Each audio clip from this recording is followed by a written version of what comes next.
अस्सलामुअलैकुम dear students, आज हम नम्स का टॉपिक जेनेटिक्स का पढ़ने जा रहे हैं। मल्टीपल अलील्स बाकी सारा हमने कवर कर लिया था।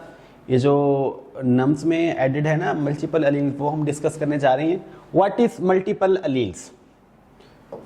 एक जीन की यूजुअली 2 अलील्स होती हैं। हमने डिस्कस की थी कि जीन की जो अल्टरनेटिव फॉर्म होती है उनको अलील्स बोलती हैं। यूजुअली 2 अलील्स होती हैं। अगर किसी जीन की 2 से ज़्यादा अलील्स होना तो उस अमल को बोलते हैं मल्टीपल अलील्स। एक जीन की जो 2 से ज़्यादा अलील्स होती हैं, 100 तक अलील्स हो सकती हैं एक जीन की। वो किस वजह से आती हैं? एमसीक्यूज है, म्यूटेशंस की वजह से। ये जो एक जीन की 2 से ज़्यादा अलील्स हो सकती हैं, काफ़ी ज़्यादा अलील्स हो सकती हैं, उसकी रीज़न होती है mutation. If a gene exist, if a gene has more than 2 अलील, इस अमल को बोलते हैं मल्टीपल अलील। अच्छा, एक ट्रेट है, फर्ज करें जैसे कि पी प्लांट में एक ट्रेट है सीड शेप, उसकी 2 फिनोटाइप्स हैं, राउंड या रिंकल्ड। अगर एक ट्रेट की 2 फिनोटाइप्स हों तो हमें पता चलता है कि उस जीन की 2 ही अलील्स होंगी, जैसा कि हमने पढ़ा था capital R and small R. अच्छा, अगर कोई ट्रेट 3 फिनोटाइप शो कर रही है, जैसे कि जापानीज 4 o'clock फ्लावर में रेड है, वाइट है एंड पिंक है। इसके अलावा हमारे पास जो आइस कलर है ड्रोजोफिला के अंदर। अगर एक जीन की, अगर एक ट्रेट की 3 फिनोटाइप्स शो हो रही हैं तो उसके लिए भी 2 अलील्स होंगे, लेकिन वहां पर अमर आ जाता है इनकम्प्लीट डोमिनेंस का या पार्शियल डोमिनेंस का। अगर कोई ट्रेट 3 से ज्यादा फिनोटाइप्स शो करे ना तो हमें पता चलता है कि उसके लिए 2 अलील्स नहीं हो सकती, उसके लिए हमेशा 2 से ज्यादा अलील्स होंगी, तो उसके लिए बोलेंगे मल्टीपल अलील्स। अच्छा, एक जीन की चाहे 100 अलील्स हों, एट अ टाइम एक इंडिविजुअल में उसकी 2 ही अलील्स अपेयर होंगी। इसका क्या मतलब है? फर्ज करें हमारे पास एक जीन है, ये जीन ए है, इसकी फर्ज करें 5 अलील है। एक जीन, एक अलील बी है, एक अलील सी है, एक अलील डी है, एक अलील ई है। फर्ज करें एक जीन है, उसकी 5 अलील है, ए बी सी डी ई।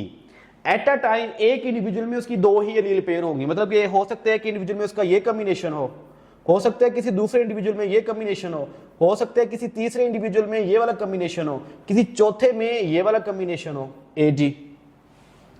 क्योंकि एक इंडिविजुअल में हमेशा 2 ही एलील्स होती हैं, एक एलील उसकी मदर से आती है, एक उससे फादर से आती है।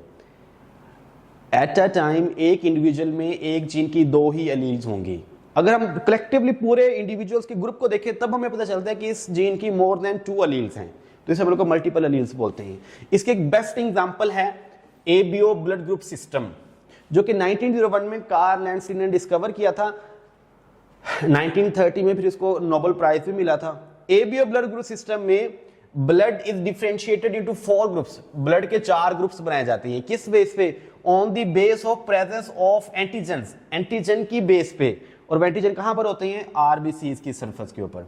आरबीसीज की सरफेस के ऊपर एंटीजन्स की मौजूदगी की मदद से ब्लड ग्रुप को 4 डिफरेंट ग्रुप्स में डिवाइड किया जाता है। उसको बोलते हैं एबीओ ब्लड ग्रुप सिस्टम। ये ह्यूमंस में होता है, उसके प्राइमेट्स, उससे मिलते जुलते एनिमल, चिंपांजी, मंकी एटसेट्रा। 1925 में बर्नस्टाइन इसकी जेनेटिक बेसिस को डिस्कवर करता है। What is mean by genetic basis? कि इसके लिए कौन सा जीन होता है, उसकी क्या एलील्स होती हैं। वो डिस्कवर करता है कि इसके लिए जीन आई होता है, जो कि क्रोमोसोम नंबर 9 के ऊपर मौजूद होता है। इसकी 3 एलील्स वो डिस्कवर करता है, आई ए, आई बी और स्मॉल आई। वो कहता है कि आई ए कौन सा एंटीजन बनाता है? एंटीजन ए बनाता है। आई बी एंटीजन बी बनाता है, और जो स्मॉल आई है वो कोई भी एंटीजन नहीं बनाता। नेक्स्ट एक टेबल डिस्कस करेंगे हम। ये टेबल मोस्ट इंपॉर्टेंट है। इस टेबल में देखिए, यहां पर हम फिनोटाइप डिस्कस करेंगे एबीओ ब्लड ग्रुप सिस्टम की। यहां पर जीनोटाइप्स, यहां पर कौन सा एंटीजन होता है, यहां पर कौन सा एंटीबॉडी होता है, किसको डोनेट कर सकते हैं और किससे रिसीव कर सकते हैं। अगर हम देखें फिनोटाइप, इसकी 4 फिनोटाइप्स होती हैं, blood group A, blood group B, blood group A B and blood group O. Blood group A की क्या जीनोटाइप होगी? अगर तो दोनों अलील्स आई ए और आई ए आ जाए तो ब्लड ग्रुप ए होगा। अगर एक आई ए आ जाए और एक स्मॉल आई ए तो भी ब्लड ग्रुप ए होगा। ब्लड ग्रुप बी कब पॉसिबल होगा? अगर दोनों अलील्स आई बी और एक अलील आई बी या स्मॉल आई आ जाए तो भी ब्लड ग्रुप क्या होगा? B. Blood group A B कब पॉसिबल होगा? जब आई ए और आई बी एक साथ आएंगे। और ब्लड ग्रुप ओ कब पॉसिबल होगा? जब दोनों के दोनों स्मॉल आई। यहां से बहुत ज्यादा एमसीक्यूज आएंगे। MCQs number 1, how many phenotypes occur in ABO blood group system? बचे 4, इसका आंसर होगा। हाउ मेनी जीनोटाइप्स अगर पूछे occurs in ABO blood group system, तो जीनोटाइप काउंट करते हैं। जीनोटाइप 1 2 3 4 5 एंड 6 जीनोटाइप्स बचे। नेक्स्ट एमसीक्यूज बचे, ABO blood group system show which of the following dominance? क्या ये कंप्लीट डोमिनेंस शो करता है, इनकम्प्लीट को, या ओवर डोमिनेंस? बच्चे ये कंप्लीट डोमिनेंस भी शो करता है, देखिए यहाँ पर वो कंप्लीट डोमिनेंस शो कर रहा है, लेकिन यहाँ पर वो कौन सी कर रहा है, कोडोमिनेंस। तो बच्चे ये दो तरह की डोमिनेंस शो करता है, कंप्लीट भी एंड कोडोमिनेंस भी। ये सारे इंपॉर्टेंट एमसीक्यूज हैं। ब्लड ग्रुप ए में कौन सी एंटीजन पॉसिबल होगी, antigen A. Blood group B में कौन सी पॉसिबल होगी, antigen B. Blood group A B में दोनों की दोनों एंटीजन होंगी, जबकि ब्लड ग्रुप ओ में कोई भी एंटीजन नहीं होगी, एंटीबॉडी। ब्लड ग्रुप ए में एंटीजन बी के खिलाफ एंटीबॉडी होगी, जिसको बोलेंगे anti B antibody. Blood group B में एंटीजन ए के खिलाफ एंटीबॉडी होगी, जिसको एंटी ए एंटीबॉडी बोलते हैं। ए बी में कोई भी एंटीबॉडी नहीं होगी, क्योंकि उसके पास दोनों एंटीजन होते हैं। जबकि ब्लड ग्रुप ओ के पास कोई एंटीजन नहीं होता, तो इसके पास दोनों के खिलाफ एंटीबॉडी होगी। Next, blood group A can be donated to, ये ए को भी दे सकते हैं एंड ए बी को भी दे सकते हैं। जबकि blood group B can be donated to blood group B and A B. While जो ब्लड ग्रुप ए बी होता है, ये सिर्फ और सिर्फ ए बी को डोनेट किया जा सकता है। जबकि जो ब्लड ग्रुप ओ है वो ए को भी दे सकते हैं, बी को भी दे सकते हैं, ए बी को भी और ओ को भी। Blood group A can B receive from, चूंकि यहां पर ब्लड ग्रुप ओ सबको दे सकती है, तो अब इसको यूनिवर्सल डोनर बोलते हैं। अच्छा, अब एमसीक्यू जाएगा, यूनिवर्सल डोनर जो होता है वो नेगेटिव होता है या ओ पॉजिटिव होता है। इस चीज का आंसर हम तब कवर करेंगे जब हम आरएच ब्लड ग्रुप सिस्टम पढ़ेंगे। अभी आपको बताएंगे कि ओ नेगेटिव यूनिवर्सल डोनर होता है या O positive. Blood group A can receive from blood group A and O. Blood group B can receive blood from blood group B and O. Blood group A B can receive from all blood groups A B and O. जबकि blood group ओ सिर्फ और सिर्फ ओ से ले सकता है। अगले MCQs याद रख रहे हैं, ये जो ब्लड ग्रुप्स में जो आरबीसीज के ऊपर एंटीजन फॉर्मेशन का अमल है वो बिफोर बर्थ फीटस के अंदर होता है। जो एंटीजन बनती है ना आरबीसीज की सरफेस के ऊपर, वो फीटस में बनती है बिफोर बर्थ। लेकिन एक जो इंडिविजुअल होता है वो एंटीजन के खिलाफ एंटीबॉडी बनाना कब सीखता है, after birth, round about 6 month after birth. क्योंकि एंटीबॉडी फॉर्मेशन वाली जो इम्यूनिटी होती है, आप पढ़ कर आए हैं कि वो एडॉप्टिव या एक्वायर्ड इम्यूनिटी होती है, वो इंसान को एक बर्थ के साथ नहीं मिलती। तो यहाँ पर एक थोड़ा सा कंप्लेक्सिटी सॉल्व करती है। कहता है जी एक फादर है जी, उसका ब्लड ग्रुप ए है, एक मदर है उसका ब्लड ग्रुप बी है, उसके 3 बच्चे हैं, एक ब्लड ग्रुप ए है, एक का बी है और एक का ओ है। इन पांचों की जीनोटाइप बताएं, एग्जैक्ट जीनोटाइप बतानी है। जीनोटाइप वो किसी की नहीं बताता, सिर्फ फिनोटाइप बताता है। तो आप कैसे एग्जैक्ट बतानी है, अंदाजा गैस नहीं लगाना, प्रोबेबिलिटी नहीं बतानी। इन पांचों में से हमें सिर्फ और सिर्फ एक ही ऐसा इंडिविजुअल है जिसकी फिनोटाइप हमें पता चल सकती है, जीनोटाइप पता चल सकती है। इस चाइल्ड 3O की हमें पता है उसकी एक ही जीनोटाइप होती है, small I and small I. अब यहाँ पर इसी जीनोटाइप फाइंड आउट करने से हमें सारा मसला सॉल्व हो जाएगा। कैसे हमें पता है कि एक इंडिविजुअल के अंदर 2 अलील्स होती हैं, वो एक फादर से आती है और एक कहाँ से आती है, मदर से आती है। इसका मतलब है इसको एक अलील अपनी मदर से आई है और एक ही कहाँ से आई है, फादर से आई है।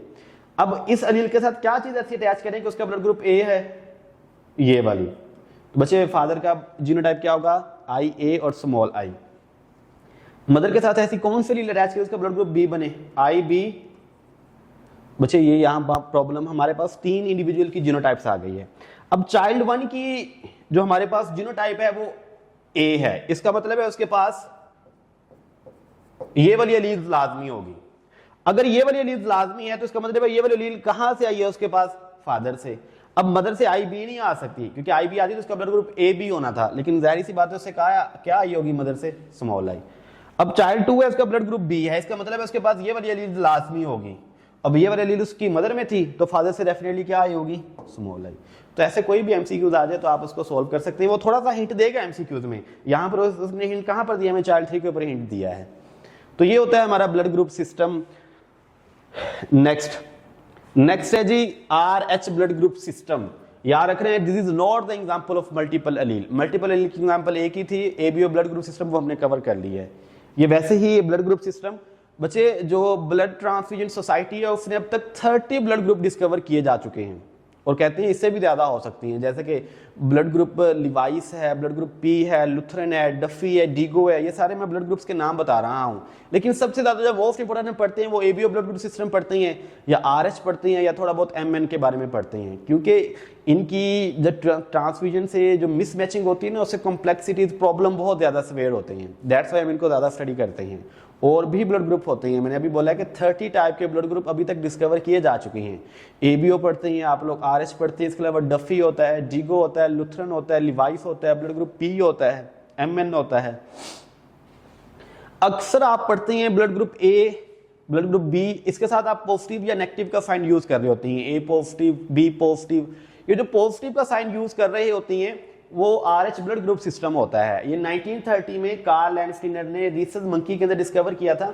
इसके अंदर ब्लड के दो ग्रुप्स बनाए जाते हैं, या आरएच पॉजिटिव होता है ब्लड, या फिर क्या होता है आरएच नेगेटिव।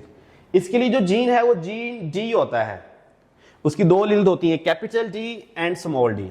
जो कैपिटल डी है वो एक एंटीजन बनाती है जिसको डी एंटीजन, जिसको आरएच एंटीजन भी बोलते हैं, जिसको आरएच फैक्टर भी बोलते हैं, लेकिन स्मॉल डी किसी भी तरह का कोई भी प्रोडक्ट नहीं बनाता। अब जिसके पास डी एंटीजन होगा वो आरएच पॉजिटिव होगा, उसके ब्लड ग्रुप के साथ हम पॉजिटिव का साइन लगाएंगे। और जिसके पास एंटीजन डी नहीं होगा, आरएच फैक्टर नहीं होगा, आरएच एंटीजन नहीं होगा, तो उसके ब्लड के साथ माइनस का वर्ड यूज करेंगे।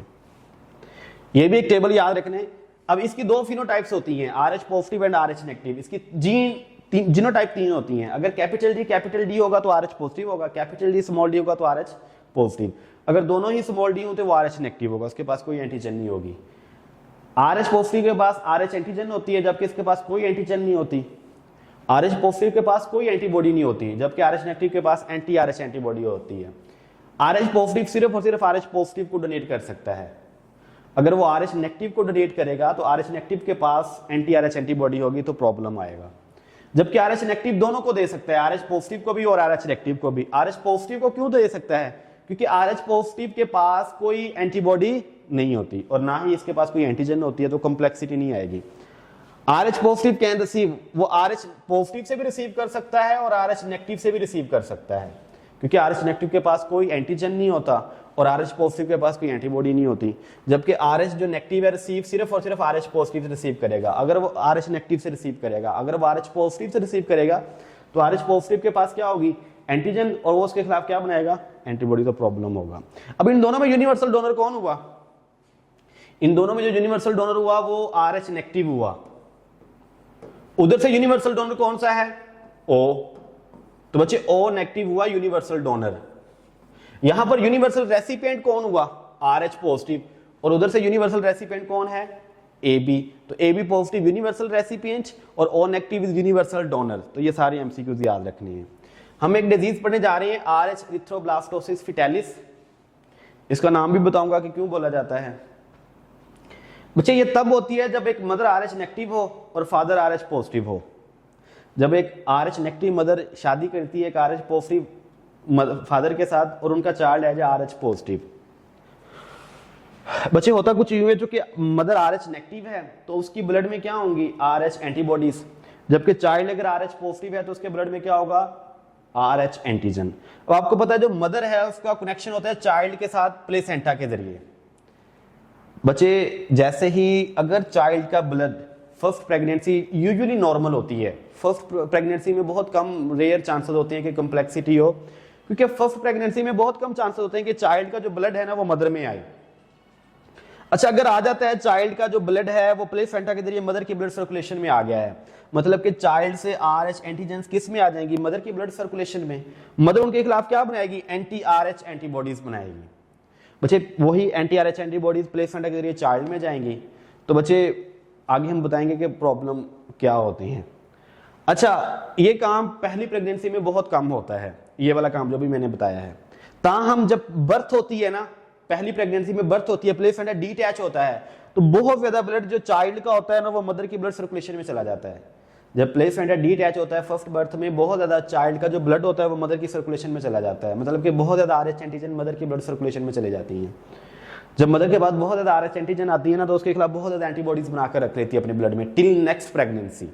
अब जी नेक्स्ट प्रेगनेंसी होती है, सेकंड प्रेगनेंसी हुई है, वही फादर है वही मदर है और बच्चे वही फीटस है RH पॉजिटिव।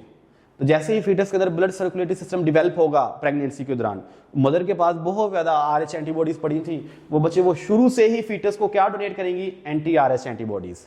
जैसे ही फीटस के अंदर एंटी RH एंटीबॉडीज जाएंगी ना, उसके RBCs की ब्रेकडाउन होगी जिसको बोलते हैं हीमोलाइसिस। उसको खून की कमी होगी, एनीमिया, या तो उसकी स्टिल बोर्न मतलब कि वो उसकी जब पैदाइश होगी तो वो डेड होगा, या फिर एबॉर्शन हो जाएगी, प्रेगनेंसी खत्म हो जाएगी। हाँ, अगर प्रेगनेंसी कंटिन्यू रहती है तो बच्चे उसका लीवर एंड स्प्लीन स्वेल हो जाएंगे, क्योंकि वो बच्चे आरबीसी जो मेच्योर आरबीसी है तो उनकी तो ब्रेक डाउन हो रही है, तो बच्चे फीटस के लीवर एंड स्प्लीन को ज्यादा से ज्यादा आरबीसी को मेच्योर करना पड़ रहा है, क्योंकि जैसे ही वो मेच्योर होती है उनकी ब्रेक डाउन हो जाती है। और उसके बच्चे आपको पता है आरबीसी की ब्रेकडाउन से एक मेटाबॉलिक वेव्स क्रिएट होता है जिसको बिलीरुबिन बोलते हैं, तो उसके ब्लड में बिलीरुबिन भी बहुत ज्यादा हो जाएगा जो कि ब्रेन सेल्स को अफेक्ट करेगा और उसकी स्किन एंड आईज का कलर येलो हो जाएगा। इस सिचुएशन को बोलते हैं जॉन्डिस। आरएच एरिथ्रोब्लास्टोसिस फेटालिस में मेच्योर आरबीसीज बहुत कम होते हैं, क्योंकि वो जैसे ही डेवलप होते हैं उनकी डेथ हो जाती है, उनकी ब्रेकडाउन हो जाती है। ताहम उसमें इमेच्योर आरबीसीज जिनको रिथ्रोब्लास्ट बोलते हैं वो बहुत ज्यादा होती हैं। मेच्योर आरबीसी रिथ्रोसाइट कम होती हैं, इमेच्योर आरबीसी रिथ्रोब्लास्ट ज्यादा होते हैं। दैट्स व्हाई ऐसी सिचुएशन जिसमें फीटस के अंदर, फेटालिस का मतलब होता है फीटस, रिथ्रोब्लास्ट ज्यादा हो उसको बोलते हैं रिथ्रोब्लास्टोसिस फेटालिस। ये इसका ब्लड टेस्ट भी किया, अगर फीटस का ब्लड टेस्ट किया जाए उसमें रिथ्रोब्लास्ट ज्यादा हो, रिथ्रोसाइट कम हो तो उसको रिथ्रोब्लास्टोसिस फेटालिस होगी।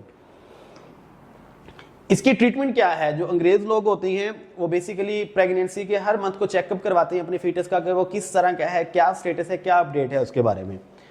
तो अगर उनको पता चलता है कि हमारा जो फीटस है वो उसको रिथ्रोब्लास्टोसिस फेटालिस के चांसेस हैं, तो बच्चे वो एक इंजेक्शन यूज करते हैं। उस इंजेक्शन का नाम है एंटी सीरम इंजेक्शन, और उसमें होती हैं anti RH antibodies. Anti RH antibodies वो कब लगवाती हैं? प्रेगनेंसी के स्टार्ट में लगवा देती हैं या बिफोर बर्थ। अब यहाँ पर आपने चीजों को समझना है कि ये इंजेक्शन प्रेगनेंसी के स्टार्ट पे क्यों लगाया जाता है। बच्चे प्रेगनेंसी के स्टार्ट में इस वजह से लगाया जाता है कि अगर चाइल्ड की आरएच एंटीजेंस मदर की ब्लड सर्कुलेशन में आ गई तो मदर खुद से उनके खिलाफ एंटीबॉडीज बनाएंगी। यहाँ पर हमने मदर को स्टॉप करना है, रोकना है कि आपने उन एंटीजन के खिलाफ खुद से एंटीबॉडीज नहीं बनानी, हम खुद प्रोवाइड करेंगे आर्टिफिशियली एंटीबॉडीज। प्रेगनेंसी के स्टार्ट में हम खुद से anti RH antibodies artificially provide कर देते हैं। अगर फीटस से कोई ये थोड़ी बहुत आती है आरएच एंटीजन तो उसकी ब्रेकडाउन हो जाएगी खुद ही। मदर का इम्यून सिस्टम यहाँ पर एक्टिवेट नहीं होगा, मदर का इम्यून सिस्टम यहाँ पर एक्टिवेट नहीं होगा। दूसरा, बिफोर बर्थ, हमें पता है कि जब बर्थ होनी है तो प्लेसेंटा डिटैच हो रहा है, बहुत ज्यादा आरएच एंटीजन आएंगी फीटस से।